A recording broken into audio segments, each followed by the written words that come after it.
Hello दोस्तों, how are you? Welcome to my YouTube channel. This is H K. आज हम लोग इस वीडियो के अंदर बात करेंगे ओवर ट्रेडिंग क्या है। एक ही दिन के अंदर 10 से 12 या फिर 20 ट्रेड लेना ओवर ट्रेडिंग है। इसकी वजह ये होती है कि आपके पास कोई ठोस स्ट्रेटजी नहीं होती है। आप सिर्फ इमोशनल होकर डर और लालच के साथ में ट्रेडिंग करते हो। दोस्तों, ओवर ट्रेडिंग क्यों होती है? आपने पीछे बहुत सारे ट्रेड लिए होते हैं, उसके अंदर लॉस होता है। आप उन लॉस को कवर करने के चक्कर में आप लोग बहुत सारे एक्स्ट्रा ट्रेड लेते हो, या थोड़ा सा प्रॉफिट अगर आपको हो जाता है तो आप लोग और ज़्यादा प्रॉफिट कमाने के चक्कर में ट्रेड्स लेते हो। या फिर दोस्तों, आपको कोई पैटर्न दिखाई देता है, जैसे कि यहाँ पे ब्रेकआउट दिखाई दे रहा है। आप लोग ये सोचोगे अगर मैं यहाँ पे ट्रेड प्लान नहीं करूंगा तो हो सकता है मेरा प्रॉफिटेबल ट्रेड मिस हो जाए। उसकी वजह से आप लोग यहाँ पे ट्रेड प्लान कर लेते हो। आपके पास कोई प्लानिंग नहीं होती है, कोई सेटअप नहीं होते, आप लोग बैठे रहते हो। आपको चार्ट में कुछ ना कुछ दिखता है और आप लोग ये सोचते हो कि ये ट्रेड मिस ना हो जाए, जिसकी वजह से आपको उस ट्रेड के अंदर लॉस हो जाता है। इन पॉइंट्स की वजह से ही आपको ओवर ट्रेडिंग होती है। दोस्तों, ओवर ट्रेडिंग करने के बड़े नुकसान भी है, जैसे कि टैक्स एंड चार्जेस। आपको हर एक ट्रेड के अंदर आपको चार्ज देना होता है, चाहे वो आपका लॉस हो या फिर आपका प्रॉफिट हो। ज़्यादा ट्रेड का मतलब ये होता है कि आपके मुनाफे का आधा हिस्सा आप सिर्फ और सिर्फ टैक्स एंड चार्जेस के अंदर पे कर देते हो, जिसकी वजह से आप प्रॉफिटेबल नहीं हो पाते हो। दोस्तों, एक और नुकसान होता है अगर आप लोग ओवर ट्रेडिंग करते हो। आपका दिमाग है जो थक जाता है ट्रेड लेते लेते, फिर वो क्या करता है कि गलत फैसले लेने लग जाता है ट्रेडिंग के अंदर, जिसकी वजह से आपको ज़्यादा लॉस होने लग जाता है।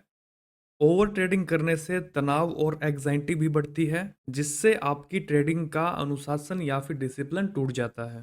दोस्तों, मैं आपको ओवर ट्रेडिंग रोकने के उपाय बता देता हूं।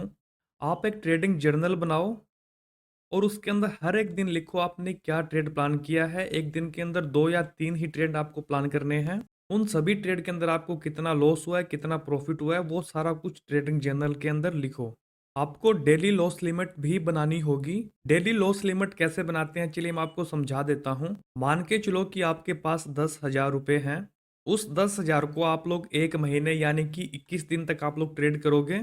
10,000 में से 21 को डिवाइड कर देते हैं, तो जो आंसर आएगा उसमें से हम लोग क्या करेंगे, 3 को डिवाइड कर देंगे, क्योंकि एक दिन के अंदर हम लोग 3 ट्रेड करने वाले हैं। जैसा कि आंसर आया 300 रुपये, और हम लोगों ने डिवाइड कर दिया 3 से, तो पर ट्रेड के अंदर मैं 100 रुपये का रिस्क लेने वाला हूँ।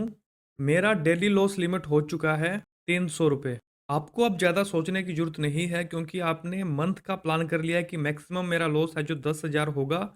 मेरा जो डेली का लॉस होगा वो होगा 300 रुपये। मेरा एक ट्रेड के अंदर मैक्सिमम लॉस होगा वो होगा 100 रुपये। और आपका रिस्क वार्ड रेशियो होगा मिनिमम स्क्वाड रेशियो 3। इस हिसाब से आप लोग प्लान करो।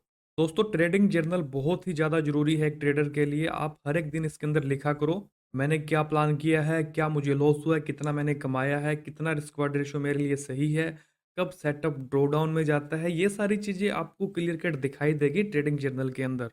ड्रॉ डाउन कितने दिनों का होता है, या फिर हमें कब क्वांटिटी डबल करनी चाहिए, हमें quantity double draw down phase के बाद में करनी चाहिए।